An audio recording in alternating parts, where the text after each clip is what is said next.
বাবা নামায় না বাবা। সো হ্যালো এভরিওয়ান, অনেকদিন পরে এই দৃশ্যটা ভাবলাম চলো তোমাদের সাথে শেয়ার করি। মায়ের কাজ আমার ছেলে করছে এখন। তো আমার মা তো মার্চের 8 তারিখ থেকে অসুস্থ, এখনও মা সুস্থ হয়নি, বাড়িতেই ছিল। 3 দিন যাবৎ হলো হসপিটালাইজ করা হয়েছে। এই হসপিটাল থেকে দেখে এলাম। তোমাদের সাথে আর কোনো ভিডিও করার ইচ্ছা আমার হচ্ছে না আর কি। মানে যখন আরেকবার হসপিটালে ভর্তি হয়েছিল তখন তুলেছিলাম, সেই ভিডিওটা দিতেই পারিনি এখনও অবধি। আর আজকে ওই রাইস টিউব লাগানো, ওগুলো আমার দ্বারা হবে না, ভিডিও করা পারবো না, আমি পারছি না, করতে চেয়েও পারছি না, এরকম একটা ব্যাপার। মায়ের ওই কষ্ট পাওয়া মুখ তোমাদেরকে দেখাতে ইচ্ছা করে না। যেগুলো ভালো দেখো সেটাই দেখো। আর এই দেখো দিদুর কাজ, ঠাকুর তো ঠিক মতন খাওয়া পাচ্ছে না, পুজো টুজো হচ্ছে না বাড়িতে। আর এই দেখো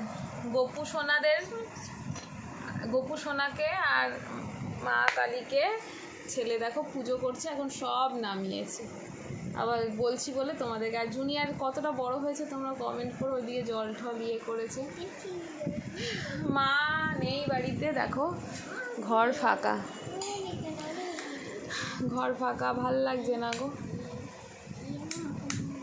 আর অনেকে আছে যারা মায়ের সাথে কথা বলতো না, বন্ধই করে দিয়েছিল বলতে পারো কথা, তারা এখন মায়ের খবর নেওয়ার জন্য ফোন করছে। সেসব দেখে আমার মানে রাগ হয় না দুঃখ হয় বুঝতে পারি না। কিন্তু বাস্তব জীবনে আমার মা মানুষটা খুবই সরল সিধে ছিল, আছে, সে কারণে ওনার কিন্তু ভালোবাসার মানুষের অভাব নেই, যারা সব প্রতিনিয়ত মা সুস্থ থাকলেও খবর নেয় এবং মা অসুস্থ থাকলেও খবর নেয়। যাই হোক, জুনিয়ার দেখতে পাচ্ছ এখন এগুলোকে কখন তুলবে কি করবে আমি জানি না। দিদুর কাজটা এখন জুনিয়ারই করছে। আবার ভিডিও কলে দেখেছি মাকে রাইস টিউব লাগানো হসপিটাল থেকে, বলছে দন্তের নাকের ওপর, বুঝতে পারছো? এখন পুজো চলছে।